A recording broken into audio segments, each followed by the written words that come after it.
मुसलमानों, तुम्हारी औरतों में जो बदकारी का इर्तिकाब कर बैठी, उन पर अपने लोगों में से 4 शख्सों की शहादत लो।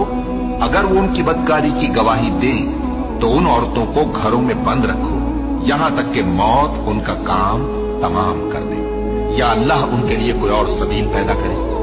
और जो 2 मर्द तुम में से बदकारी करें तो उनको ईजा दो, फिर अगर वो तौबा कर लें और नेकूकार हो जाएं तो उनका पीछा छोड़ दो।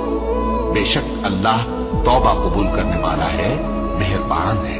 अल्लाह उन्हीं लोगों की तौबा कबूल फरमाता है जो नादानी से बुरी हरकत कर बैठते हैं, फिर जल्द तौबा कर लेती हैं।